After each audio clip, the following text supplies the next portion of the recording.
I don't talk about what happened back in the 90s much anymore. Not because I've forgotten, it's impossible to forget, but because they are some memories that cling to you, like the way wet clothes stick to you in the rain. They're heavy, they're cold, and they might just ruin your day. Maybe that's why I stayed in Anchorage all these years.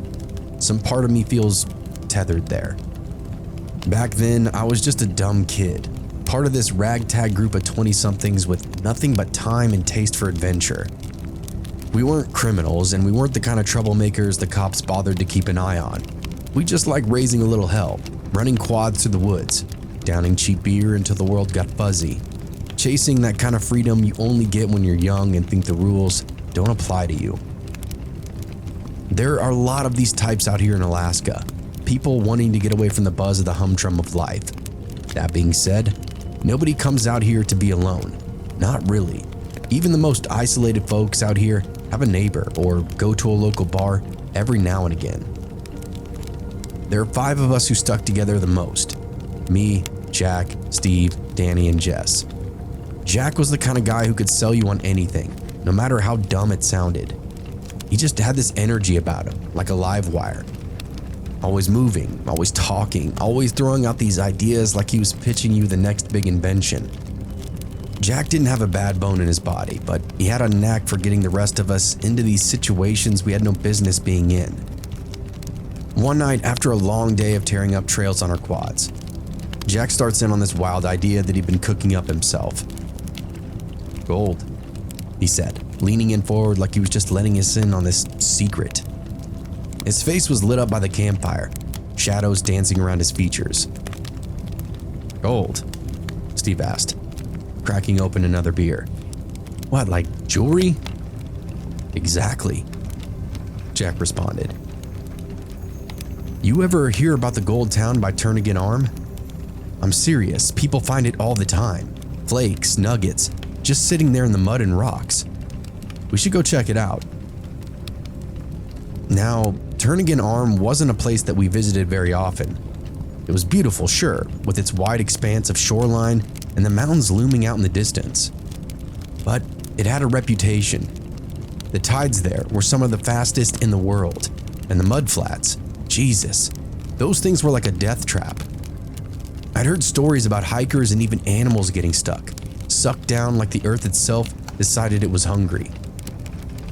"You're kidding, right?" Jess said, raising an eyebrow. "That place is a death wish." Jack just grinned back, his teeth flashing in the firelight. "Not if we're careful.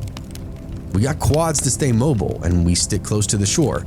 Come on, just think about it, real gold, just waiting to be found."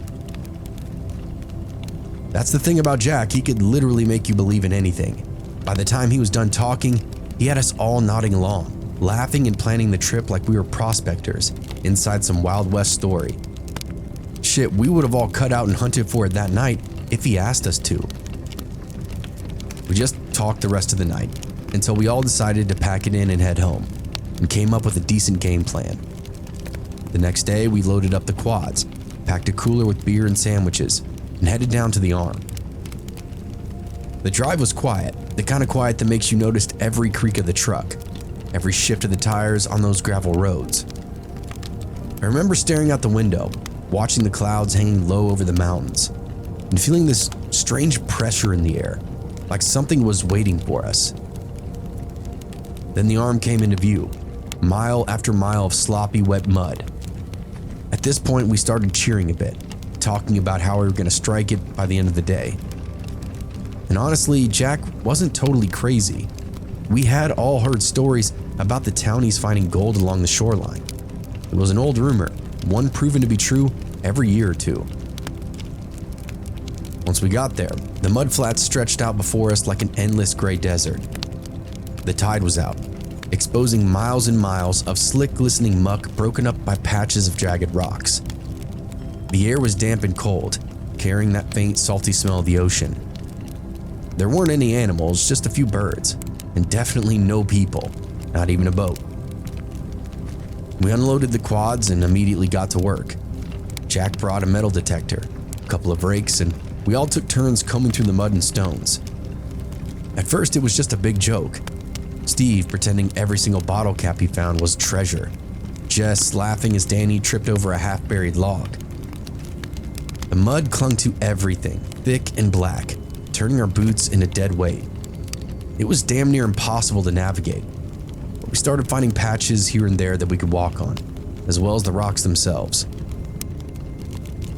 Hours passed by, and the novelty kind of wore off. By noon, we were all sitting on the quads, covered in mud and kind of ready to give up. That's when Jack found it, a tiny flake of gold, no bigger than a fingernail clipping. "You see that?"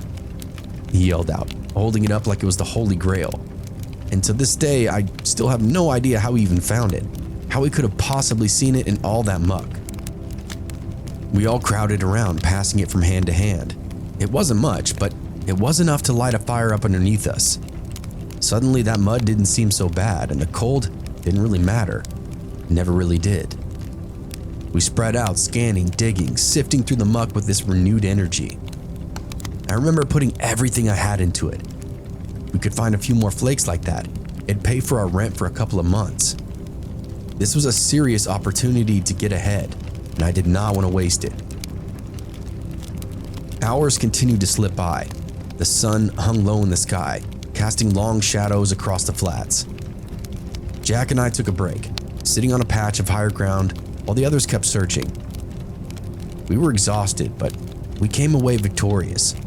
We found another flake of gold, this one a little bigger. It was unbelievable, and I was happy to be a part of it all. "You ever think about how old this place really is?" Jack asked me. I glanced at him. "What do you mean?" "This mud, this water, it's been here forever. Longer than us and longer than anything we can even imagine. That's why it has all this gold in it. This mud here is it's like primordial sponge, soaking stuff up over eons gone by."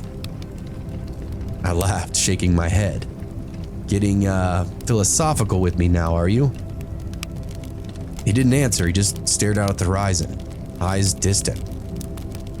I'll never forget the way he looked there in the dying sunlight, absolutely plastered in mud, but trying his best to look intellectual. When Steve's quad got stuck, it snapped us back into reality. He'd ventured too far out.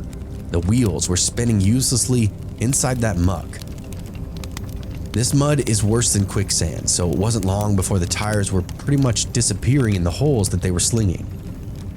I had no idea what the move was. There's no way we could pull one of these quads out. At least, I didn't think so. Still, Jack jumped up, grabbing a rope and trudged toward him. "Don't go too far," Jess called after him, her voice breaking. This quickly becoming some scary shit. If Steve didn't handle his quad properly, they could both disappear before the slop in seconds, and there would be no getting out. Jack waved her off, his boots sinking deeper with every single step. He waded out there, one at a time, doing his best to stay above the mud line. Still, he sank an inch or so every few feet. As he approached, Steve worked the quad just right and actually popped the front tires out somehow. Next thing we know, it's roaring full blast right back at the shore. He caught a lump of clay or something, and the 4x4 of the machine just clawed itself right out. Whatever happened, it was pretty amazing to save the day. Steve's hair was blowing back as he ripped right by Jack. By the time Steve managed to free the quad and get back to solid ground, Jack was alone out there. He turned around, trying his best to stay upright as he adjusted and started the journey back. And then he started to sink. At first, it was just his boots, but within seconds, the mud was up to his knees. He tried to move, but the more he struggled, the deeper he went. Thighs disappeared, and I could actually see him losing color, going pale out there against the backdrop of that ocean inlet. He was scared, and that freaked me the hell out. "Throw me the rope!" he yelled out, panic obviously creeping in. We ran to help him, tossing the rope and pulling with everything we had, but the mud held him there like a vice, dragging him down inch by inch. There was nothing we could do without risking ourselves. Even Jack said not to come out and get him. I can't get out. I can't get out. Jack shouted. He ran his muddy hands up and down his face with anxiety. Hold on, I yelled, making a decision. I'll get help. I ran back to the parking lot, my boots slipping on the wet ground. By some miracle, I found a couple sitting in their car. I blurted out immediately the whole story in one breath. They had a satellite phone and called the police, who promised to send help right away. A couple of tourists who came down for an easy view. Thank God they were there and so prepared. They made the call right there in front of me, and when the guy hung up, he said it would be 15 to 20 minutes. Oh no. The minutes stretched on, each one an eternity. 20 minutes turned into 35 before the sheriff pulled in, and by the time the cops showed up, the sun was now almost gone, and the darkness had swallowed up the flats. I led them back to the shore, my hands shaking. Everybody was still down there. Jack was still there, but now the mud was up to his chest. His face was pale, his eyes wide with terror. One of his arms was about to be swallowed up by the slop. This was something I never dreamed of, and the whole thing was this poor bastard's idea. Help me, he pleaded. Get me out of here, please, God, please. The officers did what we did, tossed him a rope and pulled with all their might. No dice. They didn't like the look of the situation, and on top of that, they didn't really have any other options. They told us they were going to go get on the radio, get somebody else out there, either a fire department or a wreck or tow truck. The officers called the fire department first, who said they wanted the call, but when they arrived, they took one look at the situation and shook their heads. By now, it was really about to be completely dark. They deliberated for what felt like way too long of time. All of us just paced the rocks, calling out to Jack to hold on, that somebody would be out to him soon. The police had a few spotlights angled in his direction, but he was way further out than I thought, and we couldn't see him anymore. It's too dangerous, one of the firemen finally said. We can't risk it in the dark. We'll have to come back in the morning. What do you mean, wait? I screamed. He'll die out there. A firefighter put his hand on my shoulder and his face was pretty grim. Son, he's probably already gone. The mud's pulled him in too deep. It's like quicksand. There's no getting out. We were never gonna save him, only recover the body. If he's there in the morning, we'll get him out for the burial. I turned back to Jack, tears streaming down my face. He wasn't yelling anymore, just the roll of the ride over the ever-sucking mud. I stayed there until the tide came in, until the water swallowed the flats and everything else. The others did too. We couldn't believe what had just happened. We were all in complete shock. This was Jack's idea. We followed him out here, and now he was dead. No ceremony, nothing. It was dark and depressing just to be witness to. We came back in the morning, and they never found his body. The tide had taken him, they said. But I know the truth. The mud just doesn't take people. It keeps them.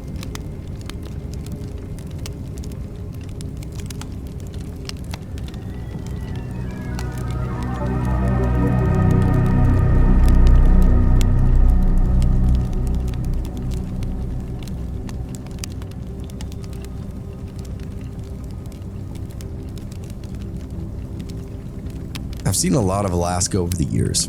Big sky, bigger mountains, and roads that stretch out for days with nothing but trees and snow on either side. I drove a truck for most of my adult life, moving freight from town to town, keeping the wheels turning and the engine growling because, well, that's what you do up here. You stay moving. In a place where the cold can kill you in minutes, staying still just isn't an option. When you're on the road as much as I was, you start developing habits. Some guys get into movies, others burn through paperbacks or scribble in journals like Hemingway wannabes. But most of us, at least back in the day, lean toward the kind of vices you don't talk about in polite company. Drugs, booze, hookers, Hell, a lot of us just wanted a warm place to sit and forget about the road for a little while. My vice was strippers. Something about them just pulled me in.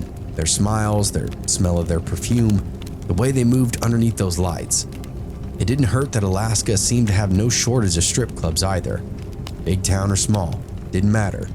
Even the tiniest outpost had some dingy bar where the girls danced for tips. And if you were lucky, you might even get a little extra for the right price.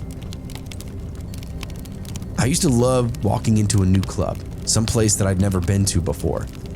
The girls always gave extra attention to a fresh face, especially if they thought you were just passing through. Sometimes they'd give you a discount, let you skip the line to the VIP rooms, or spend a little more time on your lap. And that's how I ended up at that place. It was late, probably around midnight.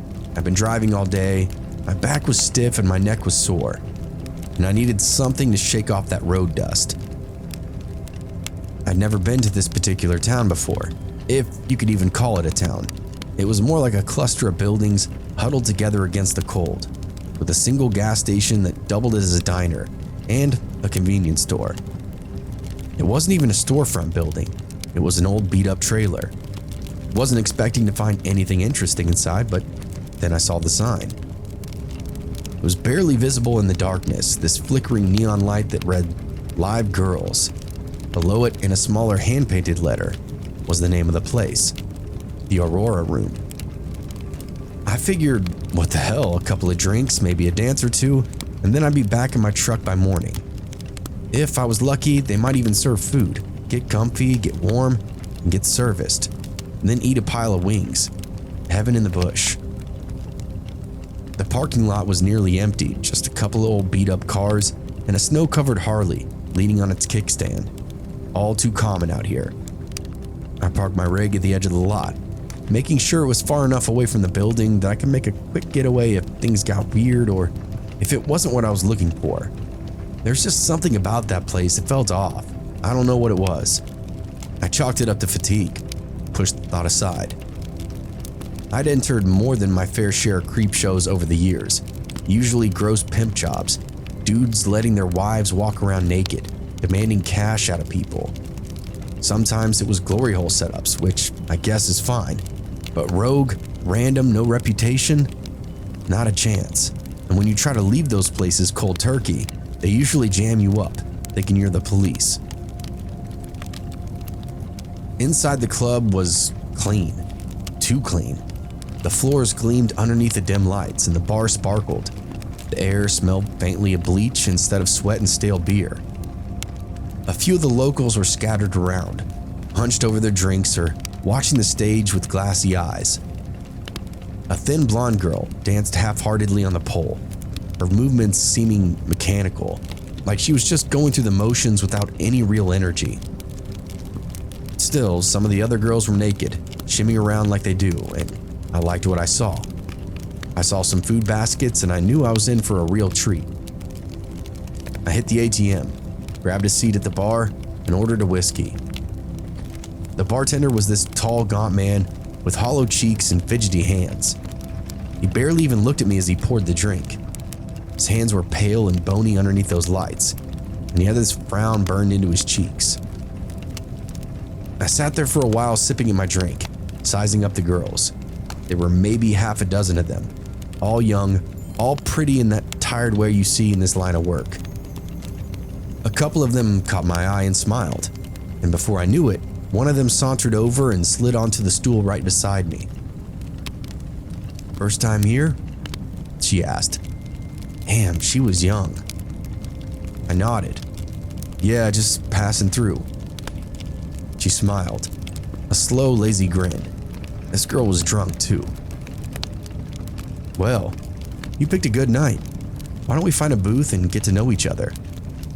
I nodded, finished my whiskey, and picked up a second drink. I let her lead me to one of the booths in the back where the lights were even dimmer and the air felt thicker, like it was pressing down on me like smoke does. Then another girl joined us, then another. Before I knew it, I was surrounded, their laughter filling the space as they asked me questions and giggled at all my answers. A pile of smoke shows, all flirting with me, mostly nude. I looked around, and I immediately caught a couple of jealous stares. It was fun at first. They made me feel like the center of the universe, their hands brushing against my arms, their eyes locking on every movement. But then I started to notice little things. Their smiles never changed, their eyes never blinked. No matter what I said, their laughter always sounded the same, like it was coming out of a recording. I glanced around the room and realized all the other men were gone. The booths were empty, the bar stools abandoned. It was just me and those girls. And for some reason, something like that just creeped me out, like big time. Something was up, and I couldn't put my finger on it yet. Something wasn't right with me either. My head felt heavy, my thoughts were sluggish, and when I looked down at my drink, I realized I hadn't touched it in a while. The ice had melted, but the amber liquor was still nearly full. My stomach turned as I realized what that meant. If I hadn't drank that much, they drugged me. Panic had set in, but I tried to stay calm. I needed to get out of here, back to my truck before whatever they slipped me took full effect. I mumbled something about needing to use the bathroom and started to slide out of the booth, but one of the girls blocked my way, her hand pressing against my chest. "Don't go," she said, her voice soft and sexy. "We're just getting started." I felt her hand slide down the front of my jeans, and she locked me back in. The others moved closer, their bodies pressing up against mine, their faces inches away from kissing me. One of them climbed up on top of my lap, her legs straddling me as she cupped my face in her hands. "Relax," she whispered, her breath warm against my ear. "You'll like what comes next." Before I could respond, though, the front door burst open with this deafening crash. The cold, whipping air stole my breath away, and all I could do was sit there as that drug took a hold of me. A man stormed in, his footsteps shaking the cheap floor. He was massive, shoulders so wide they seemed to block out the light. In one hand, he held a crowbar, long and crooked. His face was this mask of rage, his eyes wild, bloodshot pools of obsidian. "The hell is going on in here?" he bellowed, his voice like a clap of thunder. The girl on my lap froze. She dug her claws into me. The others backed away, their smiles vanishing as they exchanged nervous glances amongst each other. Something big was up, and this guy was apparently the root of the issue. I didn't know how bad this was about to get, but at least I was innocent, uninvolved in whatever town drama was currently going on. He pointed the crowbar at her, his hands trembling with fury. "Get off him," he snarled. She hesitated, her hands tightening on my shoulders, and that was all it took. He grabbed her by the hair and yanked her off of me, throwing her to the floor. Then he turned to me, his eyes boring into mine. "Get out," he growled. I failed to move, and the guy reared up and backhanded the shit out of me. I didn't need to be told twice. My legs already felt like jelly, but somehow I managed to stand up, stumbling towards the side door as the chaos unfolded behind me. That slap actually spurred me into motion. It was the exact adrenaline rush that I needed to get me out of that wasp nest. The man was yelling, the girl was screaming, and somewhere in the distance, I heard the sound of something heavy crashing to the floor. He didn't know it, never could, but he had done me a huge favor. I didn't look back. I ran as fast as I could, heart pounding in my chest until I reached my truck. I climbed inside, locked the doors, and started up my engine, cranking the heat as I collapsed into the driver's seat. The last thing that I remember is that warmth spreading through the cab as the world quickly faded to black. When I woke up that next morning, my head felt like it had been split into two. My mouth was dry, my limbs were heavy, my memory hazy. But one thing was very clear to me now. I was not going to go back to the Aurora room, ever.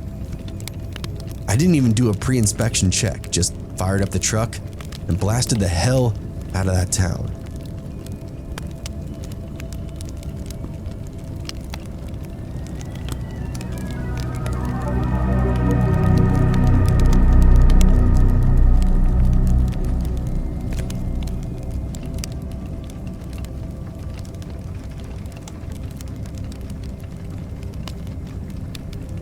They say Alaska can kill you if you're careless, but what they don't tell you is that the wilderness has a mind of its own, that it can twist your sense of reality until you don't know what's up from down, friend from foe, or even safe from doomed.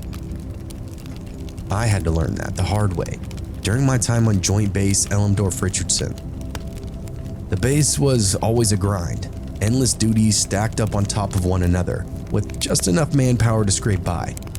So when I got handed a task that wasn't just mundane upkeep or tedious drills, I didn't think twice. They wanted to set us up inside this land nav obstacle course, something for rookies to use during training. The plan was to use the natural terrain as much as possible, boulders, ravines, thick woods, and then throw in some tricky routes to make sure nobody would have an easy time. I thought it'd be a good break from the monotony, a chance to stretch my legs and breathe, something other than diesel fumes or stale barracks air. A few of us packed up our gear and headed out with this rough outline of the course and a promise to be back in 3 days. Those first few hours felt like complete freedom. The sun was hanging low on the horizon like it always does in late fall, casting a kind of golden light that makes even the roughest terrain look pretty beautiful. We hiked out through some dense woods, marking spots for obstacles, and joking along the way about how lost recruits would hate us for choosing such an unforgiving terrain. Sergeant Calloway, our team lead, was especially animated. "This is gonna be legendary," he said, smirking as he pointed out this narrow ridge, barely wide enough for one person to cross at a time. "They'll be cursing our names for decades, I'm telling you." "Or breaking their necks," muttered Mendez, the youngest in our group, not even out of his teens yet. "Relax, kid," Calloway replied. "That's what the medics are for." By midday, we'd pushed deeper into the wilderness than I'd ever been, and the trees began to close in around us. The air got colder, the ground beneath our boots became uneven, soft in some places and then rocky in others. We weren't worried, at least not yet. Calloway had a map and a compass, and we'd all been through survival training. Getting turned around in the Alaskan backcountry was not that big of a deal. At least, that's what we were telling ourselves. By the time the sun had dipped below the horizon, though, it was clear that we were very off course. "Wait, this isn't right," Calloway said, squinting in the map underneath the red glow of his flashlight. "We should have hit a clearing by now." "Maybe you read those contour lines wrong," Mendez suggested, earning a glare from Calloway. "I don't read maps wrong," Calloway snapped. "The terrain here, it's weird." It was weird. The trees did seem taller, their trunks were gnarled and twisted like old hands reaching up towards the sky. The wind had stopped now, leaving the forest around us deathly still. Even our footsteps sounded muffled, swallowed up by the damp earth beneath us. We decided to set up camp for the night, hoping the daylight the next day would bring some form of clarity. We secured the perimeter, cooked a quick dinner over a camp stove, and tried to keep the mood light. But the unease was palpable. I caught Mendez staring off into the dark woods. His hands were trembling as he fidgeted with his compass. "You okay, kid?" I asked him. He nodded, but his eyes said otherwise. "It's too quiet out here," he whispered. I didn't have an answer for that. Morning came, but it didn't have the clarity that we were all hoping for. The woods seemed denser in the pale light, and every direction looked exactly the same. Calloway insisted that he had a fix on our location, and led us into a thicket of trees so tightly packed it felt like walking into a wall of shadows. The ground itself here was strange, soft and almost springy, like walking on sod. Mendez continued to voice his doubts, but Calloway brushed him off. "This is the way," he said, his tone leaving no room for any kind of argument. We followed him into the heart of the thicket, the earth squelching underneath our boots. About halfway across, the ground gave a loud, wet crack, and Mendez vanished. 1 second he was there, and the next he was gone, swallowed up by the earth, as if it opened up his mouth and devoured him whole. "Mendez!" I shouted, rushing back to the spot where he just disappeared. Calloway and the others were right behind me, their faces now pale with shock. "Help!" Mendez's voice came from below, muffled but frantic. I can't. Something's got me. Get me out of here, guys." We inched closer, the ground beneath us threatening to give way with every single step we took. When I finally reached the edge of the hole, I looked down and froze. At first, I couldn't make sense of what I was really seeing. Mendez was thrashing, his arms flailing as he tried to pull himself free, but he wasn't alone. Around him were massive shapes, their fur matted and dark, their breath steaming in the cold air. My brain refused to process what I was seeing, but then one of them shifted. I saw its face, its massive, snarling bear-like face. It wasn't just one bear either. There were at least 6 of them, hibernating in a den hidden up beneath the soft earth. Mendez had fallen right into the middle of them, and they were waking up. "Oh, fuck," I whispered, my stomach twisting in knots. "Get me out!" Mendez screamed. "We need rope," I shouted to the others, but nobody moved. They were frozen, their faces etched with horror as the bears began to stir, their massive bodies shifting and groaning as they shook off their slumber. A deep black void that seemed to swallow up the light itself. It sniffed at the air and then turned its gaze to Mendez. "Move!" Calloway barked, snapping us out of our paralysis. We scrambled to pull Mendez out, but it was too late. The first bear lunged, its massive paw swiping through the air with a sickening crack as it struck. His screams were cut short, replaced by the wet, ripping sounds of flesh and bone. "Run!" Calloway shouted, but we didn't need to be told twice. We tore out through the woods, branches whipping at our faces as we ran blindly. Our only thought was to put as much distance as possible between us and that hellish den. Behind us, the bears roared echoed throughout the trees, each one seeming to get louder and more feral than the last. By the time we saw that gate to Jaber, we were barely standing. We stumbled toward it, shouting for help, our voices hoarse and broken. The guards let us in without question, their eyes wide with alarm and confusion as they saw the state that we were all in. Within minutes, a rescue team was assembled and they asked where Mendez was, but none of us could speak. Calloway finally pointed in the direction of that thicket, but his hands were still trembling. The team found the den, but Mendez was gone. Half his uniform was still there, torn and bloody, but his body and those bears had vanished. They repeatedly told us that it wasn't our fault, that we couldn't have done anything to save him. But the words rang hollow. I still continue to hear his screams at night. I still continue to see those black, soulless eyes staring up at me from the darkness below. Alaska doesn't just kill you if you're careless. It'll swallow you whole, leaving nothing behind but the echo of your terror.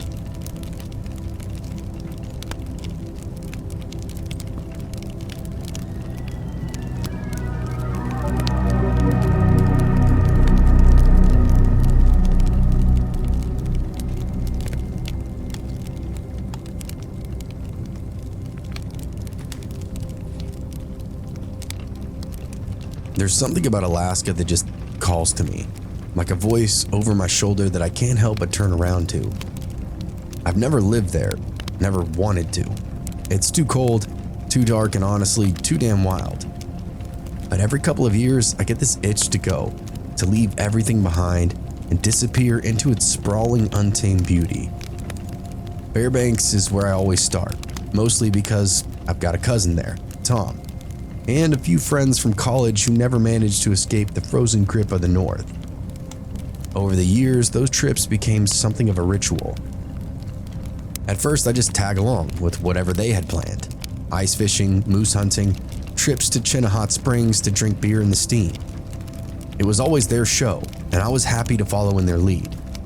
But after the 8th or 9th time, I started branching out, finding my own rhythm. I discovered my favorite spots. A smoky little diner called Pete's for reindeer sausage and eggs, a lazy stretch of river perfect for casting lines, and a few camping spots that felt like old friends by the time I returned to them. One of those places was a hidden gem out by Moose Creek. I'd been there twice before, but Tom had never joined me. This trip was supposed to be one of the best yet, just the two of us, fishing, hiking, drinking, the works. We set up our camp mid-afternoon, staking our tent near this edge of a thick stand of spruce. The air was pretty crisp, biting at the tip of my nose in that way that the only Alaska air can, and the silence around us felt almost reverent. It's a funny thing about the wilderness, how it can feel so peaceful one minute and then so perilous the next. That day itself was perfect though. We hiked until our legs ached, fished until we had more than enough for dinner, and spent the better part of an hour plinking beer cans off a fallen log with my old .22. By the time the sun dipped low and cast everything in hues of burnt orange and purple, we were back at camp with this roaring fire, gutting fish, and talking about everything and nothing at the same time. Tom was halfway through a story about some idiot that he worked with when I first noticed that sound. It was fairly faint at first, just the crunch of leaves and twigs somewhere beyond our firelight. Probably nothing, I told myself. A squirrel or fox maybe. But then it came again, louder this time, a deliberate footstep. "Did you hear that?" I asked, glancing toward the trees. Tom shrugged. "What? The forest? It's full of noises, man." But I wasn't convinced. As we continued to cook the fish, those sounds continued, circling just outside the glow of the fire. A branch would snap, something rustled in the underbrush, and once I thought I even heard a low breathy sound, almost like somebody whispering to themselves. By the time we sat down to eat, my nerves were frayed, and Tom had now caught on. "You're jumpy," he said, tearing into his fish. "Relax, if it's a bear, we'll hear it before it gets too close to us. We got the shotguns anyway." I nodded, forcing myself to finally take a bite. The fish was perfect, crispy on the outside and flaky in the middle. But I barely tasted it. My eyes kept darting toward the shadows, half expecting something to come lunging out of the dark. Then I saw something. At first, I really did think my eyes were playing some kind of trick on me. Just a pale smudge against the blackness, like a trick of the light. But as I stared, it resolved into the unmistakable shape of a face peeking out from behind a tree, maybe 15 yards off. I froze, my fork halfway into my mouth. That face didn't move, didn't blink, just stared.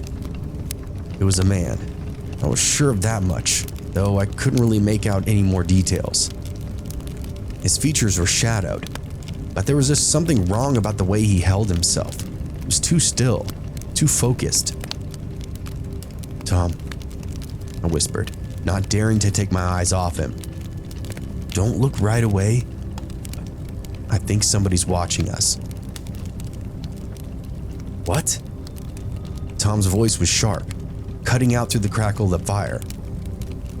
The face then disappeared, sliding behind the tree like a puppet yanked by its strings. "The hell are you talking about?" Tom demanded. "There was somebody out there," I said, pointing towards the spot, right where that face had been. Tom stood, grabbed the shotgun from where it leaned up against a log. "Hey!" he shouted into the trees. "Who's out there? This ain't no joke, bud." No response. "Maybe it was nothing," I said. My voice didn't really sound too convincing, even to myself. Tom wasn't buying it though. He loaded that shotgun with practiced efficiency.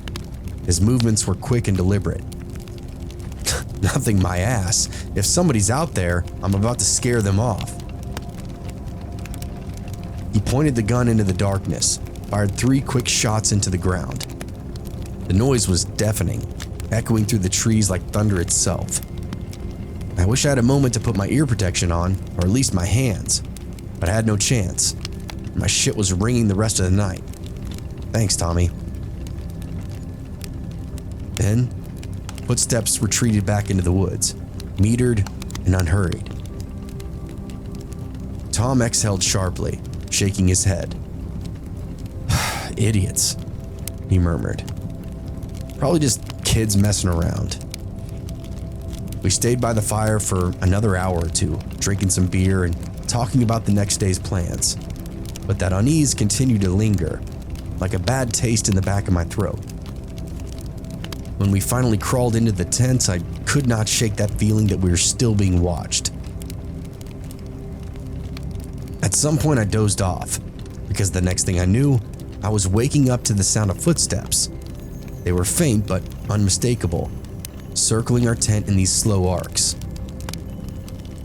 I nudged Tom. He opened up his eyes immediately, nodding to show that he'd already heard them himself. We both grabbed our pistols and flashlights, staying perfectly still as those footsteps continued around us. Then, without warning, something pierced the side of the tent. A blade, slicing through the nylon and then pulling down. It made a long, clean cut before disappearing, leaving the flap hanging open. Something then fell inside our tent. I shone my flashlight on the objects and felt my blood run cold. 3 shotgun shells, the same ones that Tom had fired off earlier. Jesus Christ, Tom whispered, his voice shaking. We scrambled out of the tent, flashlights sweeping the darkness. The forest around us was silent, but that feeling of being watched was almost suffocating now. "Who's out there?"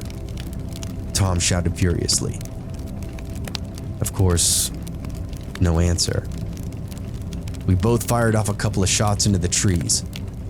The cracks of the gunfire, splitting the silence like a hammer on glass. Still nothing. "That's it," Tom said. "We're leaving." We broke down our camp in record time, shoving everything into the back of the truck and tearing out there like the devil himself was chasing us. We blasted out of that campsite, out of the bush, and then shot like a meteor back to Fairbanks. We talked that whole time about who it could be and who to report it to. Ultimately, Tom and I decided it was kind of a waste of time to report it all. He almost seemed embarrassed after the fact, like he'd been run off from something. By the time we finally reached Fairbanks, the first rays of dawn were breaking up over the horizon. But that light did nothing to ease the terror inside our truck. Why did they dump those shells back in the tent? We never went back to Moose Creek for obvious reasons, and I think some places are just better left alone.